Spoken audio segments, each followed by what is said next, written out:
Sampai beliau bilang di Binjai itu ada nenek-nenek tukang kusuk. Kan sering beliau sampaikan itu. Ada orang kaya, istrinya sakit, berobat sana, berobat sini, nggak baik. Dokter sana, dokter sini nggak baik. Paranormal, para nggak normal didatangi. Yo nggak mari pak. Capek ah. Terakhir didatangi lah nenek tukang kusuk tadi katanya. Dikusuk sama nenek itulah kok kontan baik pak. Bapak itu heran, ibu itu yang sakit heran, nenek itu pun lebih heran. Ya dia pun heran kok bisa mari dikusuk. Terakhir karena senengnya bapak yang orang kaya tadi istrinya sembuh, nenek tadi ini dibawa berangkat haji ONH plus langsung berangkat. Modalnya apa pak? Cuma ndemek ngene ae. Cuma ndemek pak. Berangkat haji. Kenapa? Mampu nenek itu pak? Enggak. Tapi Allah berkehendak, diundang Allah sampai kok. Maka berharaplah ibu-ibu yang jago-jago ngusuk, bapak-bapak yang jago-jago ngusuk ini berharaplah. Mana tahu ada model-model kayak bapak tadi itu datang ke rumah pengkor-pengkor gini kan, dikusuk mari berangkat.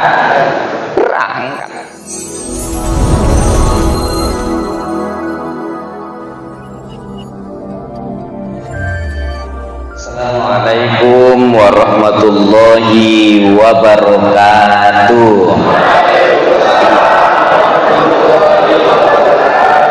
Bismillah wassalatu wassalamu ala rasulillah la haula wa la quwata illa billah.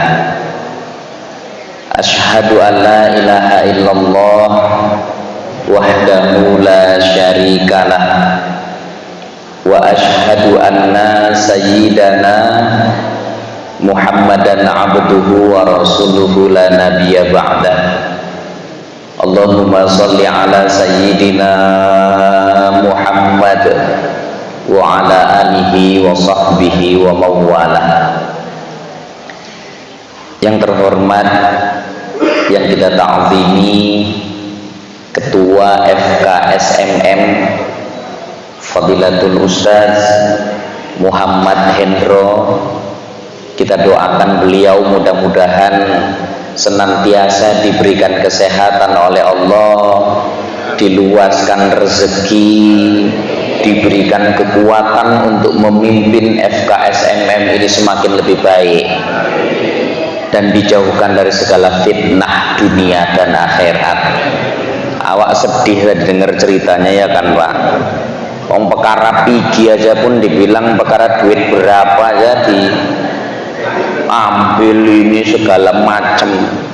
Itu kalau ada yang datang orangnya itu Ustaz jejeli pisang aja mulutnya itu. Tinggal lu ngonengkrengnya kok cangkeme mbok kopo. Sama ustadznya sendiri itu nggak boleh hitung-hitungan.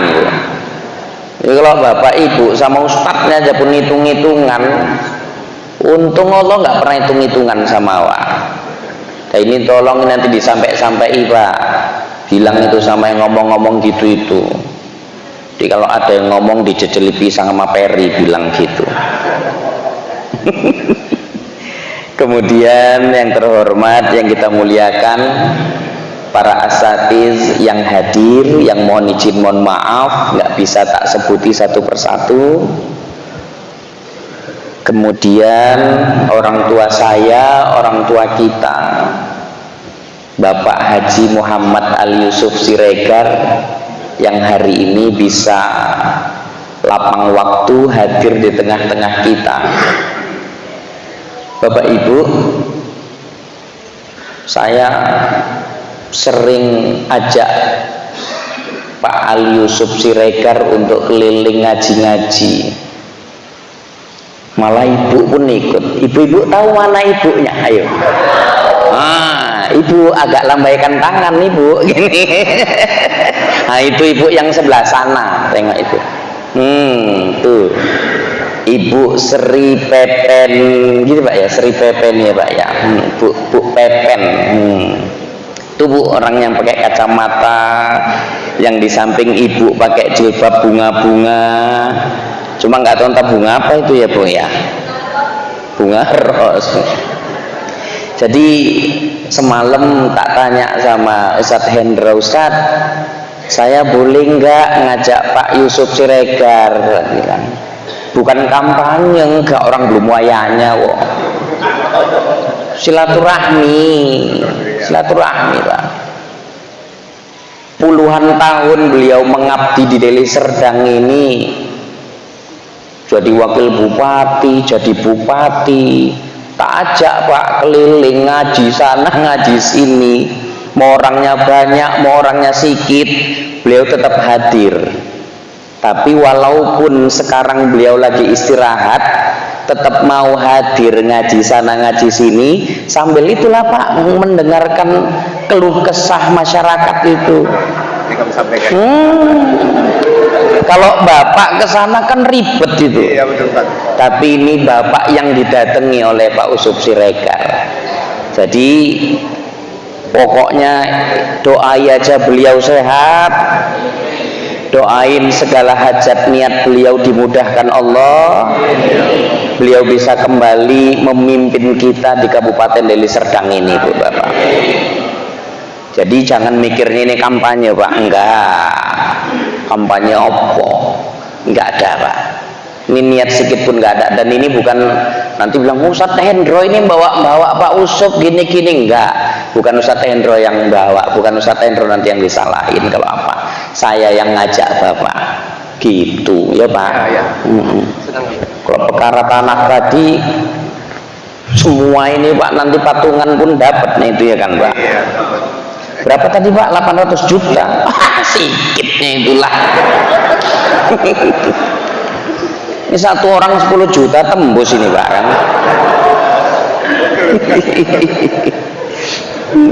Atau ini semua Pak yang datang ini pulang jalan kaki, keretanya tinggal aja Pak, kita jual selesai itu, lunas langsung. Bapak Ibu, orang-orang tua saya, karena ini bulannya udah akhir bulan Zulqa'dah, tadi Ustadz Hendro bilang sampaiin aja tentang bulan Dzulhijjah. Bulan Dzulhijjah itu yang pasti ibu bapak ada dua ibadah besar, yang pertama haji, yang kedua kurban pastinya Pak. Ini jamaah haji kita udah sedang persiapan lah Pak menuju puncak haji di tanggal 8, 9, 10 Dzulhijjah nanti. Bagi kita yang belum berangkat ini ya jangan kecil hati ya Pak, karena Allah Subhanahu wa Ta'ala itu bukan hanya memberangkatkan, menyampaikan ke tanah suci itu orang yang mampu saja, enggak Pak. Tapi ternyata kalau Allah yang sudah ngundang, Rasulullah yang ngundang, orang nggak mampu sekalipun bisa sampai ke sana Pak. Iya kan Pak? Buktinya Pak, kalau yang bisa sampai ke tanah suci hanya orang-orang yang mampu, berapa banyak kita tengok orang kaya, duitnya banyak, hartanya melimpah, mobilnya mewah-mewah, nggak sampai-sampai ke tanah suci Pak. Dengan alasan sibuk ngurusin usahanya, sibuk ngurusin perusahaannya, sibuk ngurusi kerjaannya, padahal hartanya banyak, nggak juga sampai dia ke sana. Banyak nggak gitu Pak? Berarti harta itu nggak menjamin seseorang bisa sampai itu. Tapi nggak jarang kita tengok orang yang mohon maaf dari segi ekonomi ya susah Pak. Logika nggak mungkin bisa berangkat, tapi qadarullah, kalau Allah yang udah berkehendak nggak ada yang nggak mungkin bagi Allah. Tahun lalu saya dengan Pak Yusuf di Galang ngundang Ustadz Irfan Yusuf kita ya kan Pak, Ustadz Rahul. Beliau menceritakan tentang haji, sampai beliau bilang di Binjai itu ada nenek-nenek tukang kusu, kan sering beliau sampaikan itu. Ada orang kaya istrinya sakit, berobat sana berobat sini nggak baik, dokter sana dokter sini nggak baik, paranormal para nggak normal didatangi, yo nggak mari pak, capek ah. Terakhir didatangi lah nenek tukang kusuk tadi katanya, dikusuk sama nenek itulah kok kontan baik pak. Bapak itu heran, ibu itu yang sakit heran, nenek itu pun lebih heran. Ya dia pun heran kok bisa mari dikusuk. Terakhir karena senengnya bapak yang orang kaya tadi istrinya sembuh, nenek tadi ini dibawa berangkat haji ONH plus langsung berangkat. Modalnya apa pak? Cuma ndemek-ndemek ngene ae. Cuma ndemek-ndemek pak. Berangkat haji. Kenapa? Mampu nenek itu pak? Enggak. Tapi Allah berkehendak, diundang Allah sampai kok. Maka berharaplah ibu-ibu yang jago-jago ngusuk, bapak-bapak yang jago-jago ngusuk ini berharaplah. Mana tahu ada model-model kayak bapak tadi itu datang ke rumah pengkor-pengkor gini kan, dikusuk mari berangkat.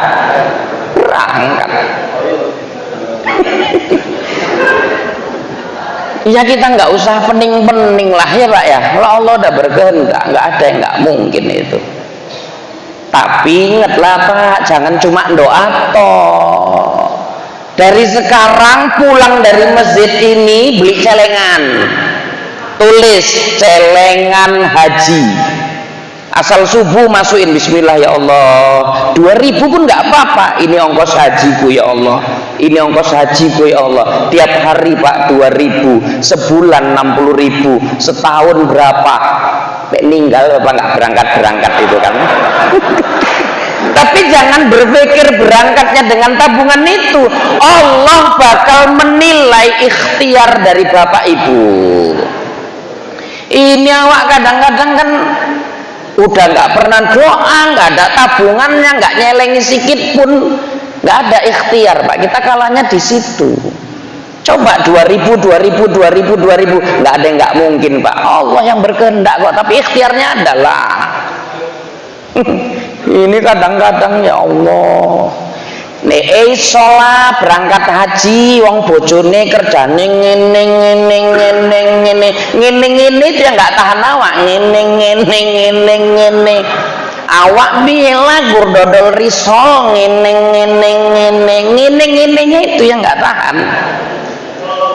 Allah itu kalau udah mau ngundang maka bapak pulang nanti beli celengan ya pak. Ibu-ibu pun gitu, pulang beli celengan. Cuma mama agak ragu awak pak, udah agak penuh dicutik bikin bayar mekar, hancur. Dicutik bikin bayar mekar. Kalau di sini mekar apa pak nama ibu? Mekar apa kok di sini? Allah mana pulang nggak ada. Allah di mana-mana sama, nggak usah gaya kali lah. Apa pak kok di sini mekar? Kalau di sana itu namanya kewer-kewer. Oh sama kan? Oh, bapaknya aja bilang sama kok, ibu yang sana gini. Kewer-kewer. Minjemnya mekar pak, mulangkannya kuncup. Makanya banyak rumah tangga hancur pak, dua sebabnya. Satu, biniknya minjem mekar, yang kedua lakinya main slot pak, hancur rumah tangga itu. Makanya bersyukur ibu punya suami mau ngaji kayak gini, dengarkan ceramah ini bersyukur. Ini bapak-bapak termasuk makhluk-makhluk langka ini mau ngaji kayak gini. Astagfirullah. Kan udah jarang kan kayak gini pak. Doai bapak-bapak yang rajin-rajin ngaji ini, doai panjang umurnya semua sampai kiamat, kurang seminggu nanti baru meninggal itu. Ya kan pak, bapak mau sampai kiamat kurang seminggu pak? Enggak, orang saya menciri mau sentek tinggal bapak toleh ini. Dontek ninggal kabeh omonge iya. Gara-gara doa peri wingi iki omonge sekolah. Haji Pak, dicicili lah, nabung sikit-sikit ya Pak ya, jangan kecil hati, insya Allah berangkat kita semua ini, amin. Kalau tahun ini kita masih ke Serambi Mekah, ya kan Ustaz, insya Allah nanti bisa semua sak mencirim berangkat umroh bareng, semua pergi kosong mencirim, ini nggak ada orang. Loh kok sunyi umroh kabeh ngono. Aduh, bapak-bapak batin, Peri udah lama nggak masuk, sekali masuk kok tambah pesong katanya gitu. Saya udah lama Pak nggak kemari, makanya malam Ustadz Endro telepon siap kok omong gitu. Agun batin sekalian bawa bapak, maksudnya gitu tadi.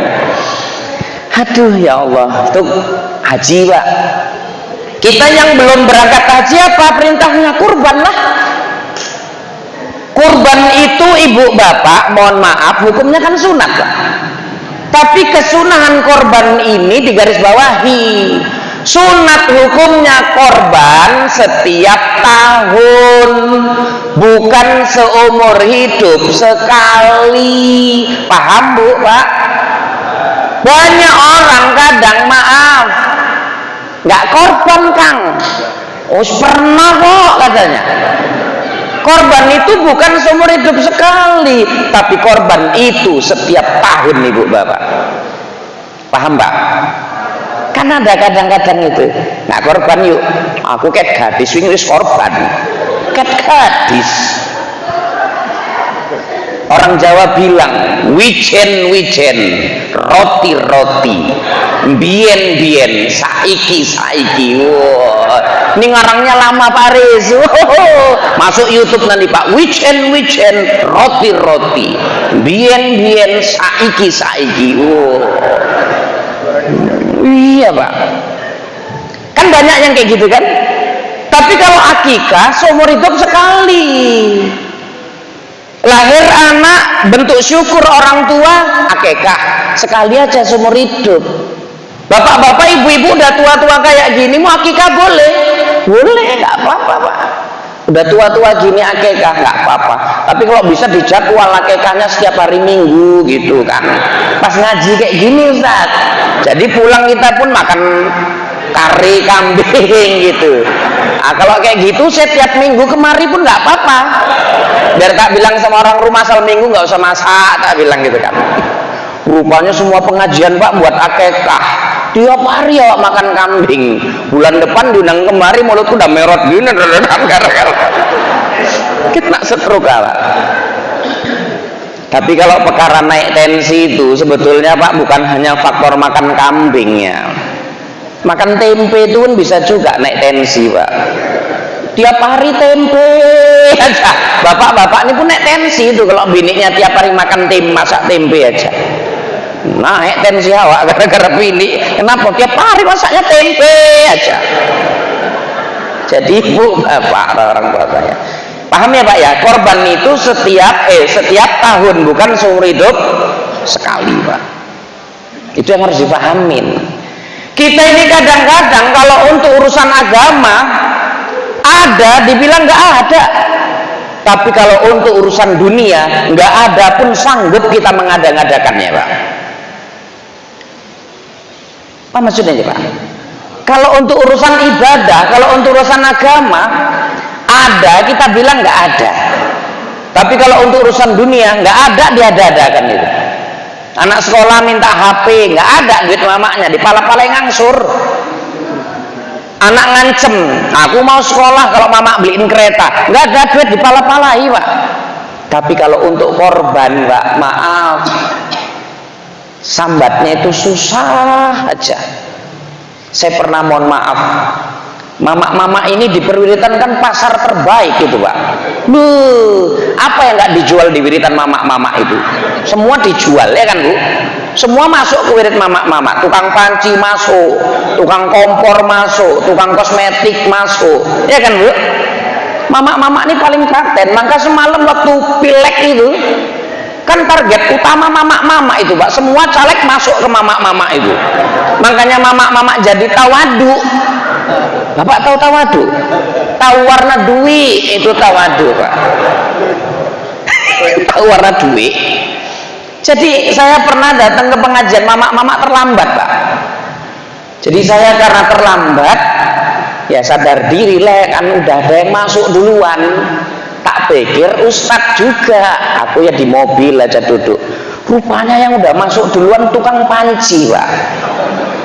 Ceramahlah dia tentang fadilah-fadilah panci itu Pak. Dia nerangkan keutamaan panci itu. Ini pancinya ibu-ibu, nanti kemanfaatnya bisa ini, bisa ini, bisa ini, bisa ini, macam-macam dibilangnya. Satu set manfaatnya bisa banyak. Dan ibu-ibu nggak usah kecil hati. Kalau ibu kepengen, ibu mau katanya, bayarnya nggak hari ini Bu, bayarnya dicicil aja nanti katanya. Tiap bulan sekian. Kalau ibu mau tulis namanya ya sama ketua wirid, minggu depan barangnya kami anter katanya Pak. Terus kok malah banyak yang daftar Pak. Aku satu tulis, aku kongsi sama ini tulis. Banyak Pak yang daftar itu. Pulang tukang panci kan masuk awak ceramah. Tak gas juga tentang fadilah-fadilah korban. Apa yang diomongi tukang panci itulah aku omongi juga. Korban itu fadilahnya ini macam-macam tak omongi. Ibu setahun cuma 2 juta aja, gak usah bayar hari ini. Ibu bapak bisa cicil setiap bulan 200.000, 10 bulan selesai korban ibu tahun depan. Berat 200.000 bagi tiap hari, per hari hanya 7.000. Kalau mau daftar, catat namanya sama ketua wirid. Tahun depan kurban banyak dari perwiritan ini. Satu pun nggak ada yang daftar waktu itu Pak. Aku ngempas sekali ya. Dalam hatiku kok patenan lagi ceramah tukang panci timbang awak kan. Maka Ustadz Hendro besok kalau ngundang Ustadz ceramah, bagus tukang panci itu lagi ceramah udah. Lebih didengar orang itu kok daripada awak Pak. Minta izin, minta maaf ini Bapak Ibu. Kalau untuk dunia nggak ada, bisa kita ngada-ngadainya kok, kita pala-palai jadi ada. Tapi kalau untuk urusan akhirat, urusan agama, ada pun kadang-kadang berat kita mengeluarkannya. 7.000 per hari Pak, tahun depan korban Bapak. Lebih banyak jajan anak pun, jajan anak TK udah berapa sekarang Pak? 10.000 itu di sekolah Pak, belum lagi nanduknya pulang sekolah. Anak-anak sekarang lagi pandai kalau mau minta duit sama mamanya, pas mamanya ada tamu nggak ngasih malu, langsunglah diumumkan sama anaknya, bu, inilah mama terpelit sedunia katanya, putus mamanya. Mohon maaf saya Pak, mohon maaf. 7.000-nya Pak satu hari, tahun depan korban kita. Diniati ya Pak ya. Ini lorong berapa Pak? Dusun 2. Berapa kakaknya Pak? 500-an. 500. Berarti kalau semua nabung 7.000, 500 kakak, harusnya ada 500 kambing yang dipotong di masjid ini itu. Loh, iya kan Pak? Kalau setiap rumah kan satu minimal. Semua berpikir kayak gitu, minimal 500 kambing dipotong. Kalau semuanya niat Ibu Bapak. Ini kadang 500 kakak yang korban lembu 1, ya sak cuil-cuil dapatnya. Cuil-cuil Pak. Aduh ya Allah, mohon izin kali saya. Itu harus disampaikan Pak, memang harus disampaikan supaya semangat umat Islam itu untuk kurban itu tinggi Pak. Ya Pak. Kurban, niatilah Pak, sikit-sikit simpeni, tabungi untuk korban itu. Kurban itu sunatnya kepada setiap individu. Maka kalau di rumah itu ada 4 orang, ya tetap sunahnya 4 kambing yang dipotong. Kalau memang mampu Pak. Lu aku nggak bisa lah 4 kali 2 juta 8 juta. Ya udah berapa mampunya? 3 ya 3. Nggak bisa 3, 2. Nggak bisa 2 ya minimal 1 lah. Dalam rumah tangga itu ada yang berkurban. Saya ingat orang-orang tua dulu nyemangati orang untuk berkorban, itu paten kiasan-kiasannya itu. Korbanlah katanya. Nanti kalau kita korban kambing di akhirat kan naik kambing katanya. Ya kan Pak? Kalau korban lembu nanti ya naik lembu. Bapak Ibu jangan mikir naik secara fisik dinaiki gitu. Ya sempat kambingnya kecil yang naik double XL apa nggak kacu. Kambingnya pun oyong awak katanya kan oyong kambingnya. Ada lagi orang nanya sama saya gini, ini nanyanya ngelece tak rasa. Ustadz, aku seumur hidup cuma bisa dan pernah sekali korban seekor kambing itu tok. Kami di rumah tangga ada 5. Jadi kan kata orang-orang tua dulu, kalau kurban kambing dalam rumah tangga itu satu itu nanti dinaiki kan katanya. Tak omong iyalah. Jadi amit lah, seumur hidup kami 5 orang cuma bisa korban 1 ekor kambing. Jadi kayak mana lah naikinya itu kata lu. Piye lah aku batin iki, Pak. Terus karena dia aku rasa nanya yang lece, tak lece gantian, Pak. Tak bilang ya udah nggak usah pening-pening, Pak. Ya nanti dilangsir aja. Tak bilang gitu. Dilangsir, Pak. Tak rasa bapaknya dulu maju naik dan balik jemput mamakmu. Tak rasa gitu itu. Ketika dia berpikir dinaiki itu, padahal enggak. Dengan kita berkurban kambing, dengan kita berkurban lembu, ikhlas kita menyisihkan rezeki kita untuk itu, Allah akan mudahkan jalan kita nanti melewati Shiratal Mustaqim itu dengan keikhlasan kita. Bukan berarti naik kambing, sawak pun ya emoh sih. Mosok di dunia naik mobil, di akhirat numpak kambing, ya lucu. Nggak enak juga lah Pak Usop nanti begitu naik apa mau melewati jembatan Shiratal Mustaqim naik kambing bandot, kan gawat itu.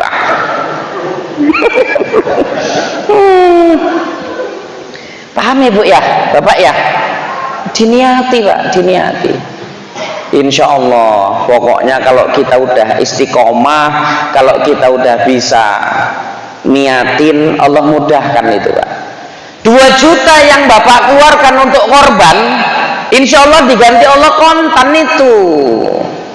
Cuma kadang kita nggak terasa bahwa ini adalah ganti dari Allah atas kurban yang kita buat. Kadang kita nggak terasa padahal itulah ganti dari Allah itu. Bapak Ibu, kadang-kadang kita mohon maaf kali, 2 juta kita keluarkan, Allah itu udah ngasih sama kita lebih-lebih dari itu Pak. 2 juta setiap tahun untuk korban, kita hitung-hitungan, padahal Allah nggak pernah hitung-hitungan sama kita. Allah ngasih napas saja, wah, ada napas yang bayar ini ada. Napas bayar Bapak ada. Saya mohon maaf, mertua saya sakit Pak, parah waktu itu, almarhum itu. Napasnya pakai oksigen Pak. 1 tabung oksigen waktu itu limpul. 1 hari dia butuh 5 tabung oksigen untuk napas Pak. 1 hari 250.000 untuk napas tok. 10 hari 2,5 juta, 30 hari 7,5 juta Pak untuk napas. 1 orang Pak. Sempat kami di rumah semua bengek, berapa lagi coba itu? Waduh. Kalau gaji PNS berapa? Golongan apa itu Pak ya? 7,5 juta Pak. Golongan udah 4D itu ya Pak ya kan. Jadi PNS golongan tertinggi belum tentu gajinya segitu. Apa nggak gajinya habis untuk napas kok? Loh, iya kan Pak? Berarti Allah kan nggak ada hitung-hitungan sama kita. Lah kenapa kok kita hitung-hitungan sama Allah itu?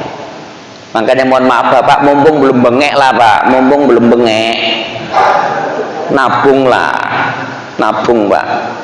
Karena tak tengok udah mulai banyak juga, dari mulai sholat tadi batuk-batuk aja kan itu.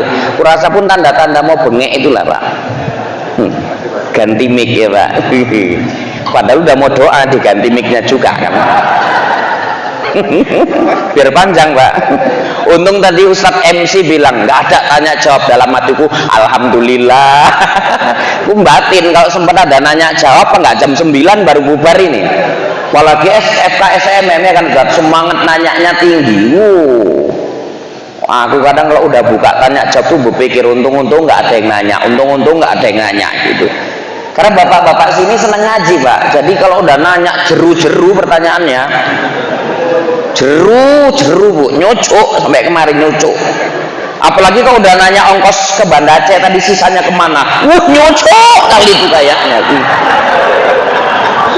Ya kan Pak, nyucuk. Nyucuk sampai ke relung kolbu itu. Ke Acehnya 3 hari bahas ongkosnya, sampai udah pulang 2 minggu masih ngomong aja mulutnya itu. Teringat aku lagi kan sama Wawa itu. Bapak Ibu, diniati Pak korban. Kalau udah mau Idul Adha gini pasti pertanyaannya unik-unik aja. Ustaz kayak mana ya? Awak belum akikah boleh korban? Nggak ada kaitan antara korban dengan akikah Pak. Korban aja kenapa? Kok mesti nggak sah kalau nggak akikah? Beda korban dengan akikah sama sholat dengan wudhu. Sholat dengan wudhu ada keterkaitan karena salah satu syarat sahnya sholat adalah suci. Bersuci itu wudhu. Orang sholat nggak wudhu nggak sah. Tapi nggak ada syarat sahnya korban harus akikah. Karena akikah itu tanggung jawabnya orang tua kita. Korban itu tanggung jawabnya kita. Ya Pak ya, Ibu. Jadi kalau belum akikah nggak apa-apa korban. Ya tadilah kalau bisa ya akikah juga kita pas ada rezeki. Udah tua-tua nggak apa-apa. Cuma syaratnya satu, kalau udah akikah di usia tua-tua gini, minta tolong jangan diayun lah. Loh, iya kan Pak? Diayun Pak. Kalau anak bayi yang nebeng tawari pun gemes kan. Ya Allah. Kalau udah tua-tua nggak gerem, jijik nengoknya gini-gini mereka. Memang sama-sama nggak begini ya kan Pak. Aduh. Kalaupun diayun nggak usah pakai ayunan lah. Kerendo itu aja diikat di pohon, ayun-ayun kan, gini kan. Sambil nyanyi bila ijroil datang memanggil, pucet yang diayun itu kan. Aduh. Iya, kalau udah tua-tua akikah ya udah potong aja, udah kirim doa. Jangan kementus pula minta ayun lagi. Dah paham ibu-ibu? Dong guyang guyu nggak paham. Paham? Guyang guyu kon korban rela gitu juga. Yes. Jadi boleh korban kalau belum akikah. Masih ada lagi yang nanya, Ustaz, kalau misalnya kurban atas nama orang udah meninggal boleh? Saya bilang hari ini sama ibu bapak, berdosa besar seorang anak yang mengorbankan orang tuanya, berdosa itu. Ya iya, orang mama bapak saya sehat kok digeret-geret tarak dikorban nggih. Ya dosa. Mama masih makan lontong, ayo mak katanya. Mau kemana? Ya tak korban kan katanya gitu. Tapi kalau kurban atas nama orang tua bagus. Jangan orang tua yang dikorbankan. Mosok mama era disembelih, ya lucu. Bu, bapak mohon maaf. Kalau kita mau ngaji mazhab Syafi'i itu jelas orang yang udah meninggal itu nggak usah dikurbanin kalau nggak ada wasiat. Tapi kalau ada wasiat boleh. Contoh Pak Aris lah, contoh ya Pak Aris boleh. Wong jagonge nang ngarepe awak kok. Pak Aris sudah mulai nggak enak badan. Pulang dari Banda Aceh Pak. Terus Kang kok bilang sama keluarganya, Dek, ini semua kamera, HP, tripod jual aja lah udah males abang, nggak ada semangatnya lagi abang ngerekam itu. channel FKSMM pun udah mulai sunyi penonton katanya. Jual aja lah, nanti hasil dijual itu kita korban katanya. Dijual laku 3 juta Pak, dikorbankanlah, didaftarkan korban. Rupanya sebelum hari raya Haji Amit Pak Aris meninggal, tapi ecek-ecek ini Pak, ecek-ecek. Kok pucat terus, ecek-ecek. Soalnya peci pun baru itu Pak, peci khas Aceh ya kan. Cuma palaknya Wak kalau pas kesana nggak inget sama Wak, buat dibeliin satu gitu kan. Padahal Wak udah bolak-balik like, share, and comment FKSMM. Ustadz nggak bawa kayak gitu semalam pas Aceh. Ya aturannya udah tahu aku minggu mau kemari ya dibawakan. Memang kadang ketua pun nggak jelas, malah Wak. Ini peci nggak jelas, sarung nggak jelas, amplop jelas nggak? Oh amplop kemari. Awak takutnya pun nggak jelas karena lelang tanah tadi kan? Oh langsung ngerokok. Takut hilang. Tapi jangan ketukar sama tertib acara Pak. Nanti tertib acara pula yang disalami. Sampai rumah Wak kata sambutan, walah tekan nomah kon kata sambutan dek bojoku aku ya. Oh pernah kejadian gitu Pak? Ya Allah. Iya. Kalau saya pernah ketukar sama jatah anak yatim. Begitu pulang kasih sama orang rumah kan. Berapa dek? Tak bilang 15.000. Wah, nggak mungkin, tak mungkin. Dia tengok ini katanya. Tak baca di amplopnya anak yatim. Ya udah rezeki mulai itu tak bilang. Engkau pun kan anak yatim, tak bilang gitu. Aduh ya Allah. Jadi cemana itu Pak? Kalau ada wasiat boleh Pak. Korbanlah keluarga Pak Aris atas nama Pak Aris. Tapi kalau nggak ada wasiat nggak usah. Contoh Ustadz Hendro masih sehat-sehat, ya ketua kan boleh jadi contoh sih. Ustadz Hendro masih sehat-sehat gini, ngaji toleh, pulang meninggal Pak. Nggak ada pesan apa-apa. Keluarganya nggak usah korban atas nama Ustadz Hendro. Mendiang Ustadz Hendro itu nggak usah dikorbani, nggak usah. Tapi kalaupun berkorban atas nama orang yang sudah meninggal, tetap dapat pahala sedekah gitu. Tapi kan kalau diajari sama guru-guru kita, Imam Syafi'i itu nggak ada membolehkan kalau nggak ada wasiat gitu Pak. Aduh, kayak jam piro iki Pak? Aku baru di sini pengajian subuh jam 7 belum siap itu baru di sini Pak. Biasanya ngaji subuh itu 20 menit pulang, 20 menit pulang. Habis itu sarapan. Wah ini tadi kayaknya yang jamaah sarapan kami yang di sini toleh. Kon ngemut-ngemut pisang nih lah. Pak Aris tadi tak tengok sebungkus putus. Mentang-mentang baru pulang kecapean terus kembat aja dari tadi kan. Ada. Saya Pak di sini udah lama Pak, makanya sama bapak-bapak sini udah akrab. Iya. Tak izin ya Pak ya. Aduh, ini karena udah lama kita nggak jumpa, rindu Pak. Aduh, entah nggak diundang karena memang dipecat lah apa ya nggak tahu lah Bu.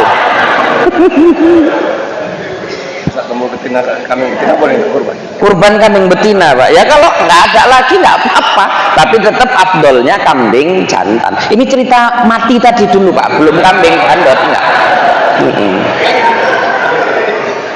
Kalau ada wasiat boleh, kalau nggak ada wasiat udah nggak usah gitu. Ya kita ini masih sehat-sehat gini, belum ada wasiat pulang meninggal, ya nggak usah dikorbanin Pak. Ya, ini kadang-kadang lucunya gini, mohon maaf, dalam satu rumah itu ada 5 orang, yang 5 ini nggak ada yang korban satupun, tapi dia daftar korban untuk almarhum mamanya nggak ada wasiat, ya salah. Yang hidup itu lebih utama Pak, gitu ya. Yang hidup itu, kecuali tadi ada wasiat, gitu ya. Kan kita nggak ada yang tahu ini ngaji gini masih sehat-sehat, ketawa pulang meninggal kan pernah gitu. Ada kan Pak? Pernah. Sehat pas ngaji, pulang ngaji meninggal sering. Tapi nak sing ceramah bar ceramah ninggal nggak pernah kejadian. Enggak. Kalaupun ada jangan aku lah. Biar yang sepuh-sepuh duluan. Awak pun merinding kalau cerita-cerita mati nih ya kan Pak. Aduh ya Allah. Terakhir lupa, mau tanda jawab tadi Pak, betina itu boleh tapi jantan lebih utama.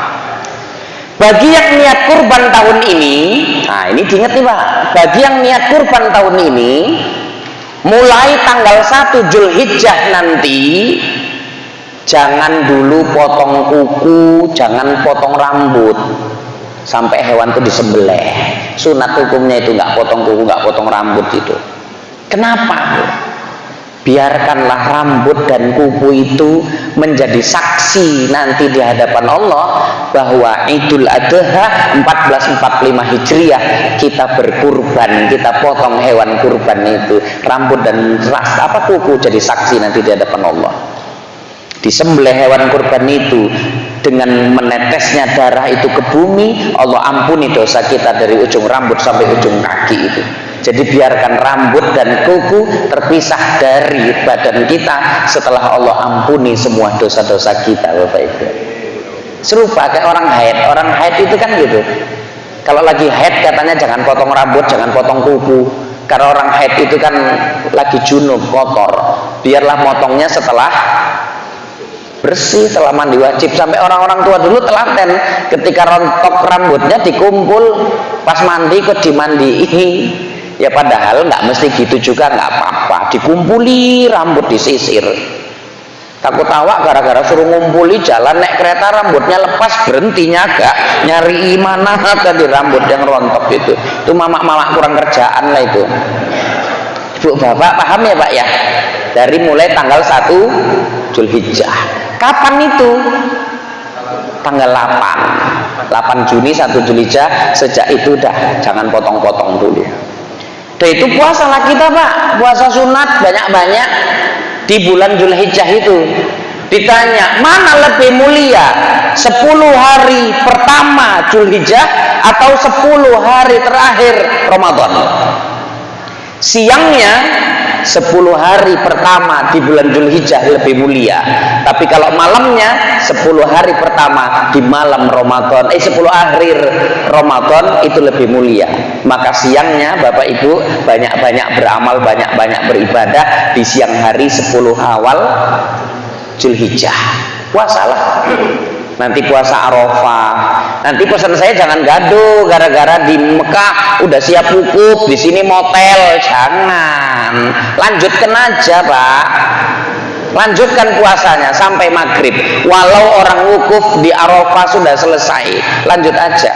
Karena puasa itu dari terbit fajar sampai terbenam matahari. Jadi jangan pula definisi puasa diganti dari terbit fajar sampai setengah hari. Jangan gitu. Kalau perkara perbedaan waktu biasa, minggu depan tanya sama ustadz yang ngajar fikih. Biasa itu terjadi perbedaan waktu biasa. Semalam ada hari raya beda, biasa itu. Kalau selisih 1 hari 2 hari selisihnya biasa. Yang nggak biasa itu kan mbah-mbah itu yang telepon Allah itu. Sidok nggak itu orangnya Ustaz ya? Takut awak telepon Allah ngirim Israel. Matikan aja wawak itu. Lah kok Allah pula diteleponnya kan nggak genah itu mbah itu. Di Mencirim ada kayak gitu-gitu. Kalau ada goni kan aja lah. Perkara beda biasa itu Bu. Dulu pernah kita hari raya beda. Pemerintah menetapkan Kamis, Muhammadiyah menetapkan Rabu. Biasa. Masing-masing punya dasar kok. Saya ditanya, Ustadz, saya hari rayanya ikut Muhammadiyah. Kayak mana itu? Hari raya apa? Tak sauti, hari raya swasta, nggak ngikut pemerintah. Selesai. Kami Ustadz Kamis, ya negeri. Orang ikut pemerintah kok, negeri. Ya Pak. Tapi ada juga yang hari rayanya Rabu, sholat idnya Kamis. Nah, kalau itu cemana Pak? Nah, itu baru swasta bersubsidi itu namanya Pak. Dia raya swasta Pak. Berarti swasta bersubsidi. Ceng lah, udah jam 7 lewat kok. Mudah-mudahan manfaat. kesimpulannya Bapak Ibu, kesimpulannya ini ya, bulan Dzulhijjah ini salah satu bulan yang mulia. Di antara 12 bulan itu ada 4 bulan, salah satunya Dzulhijjah. Harus bisa isi dengan beramal ibadah, salah satunya ibadah haji, kemudian ibadah kurban. Haji itu jangan berpikir hanya sebatas harta saja baru bisa berangkat, tapi ketika Allah berkehendak nggak ada yang nggak mungkin bagi Allah. Caranya dari mulai sekarang banyak berdoa dan banyak nabung. Kemudian kurban itu bukanlah seumur hidup sekali, tapi setiap tahun ketika Allah berikan kemampuan. Maka jangan pernah berpikir kita nggak mampu untuk berkurban. Berusaha dan berikhtiarlah, insya Allah bisa kita tiap tahun kurban itu Pak.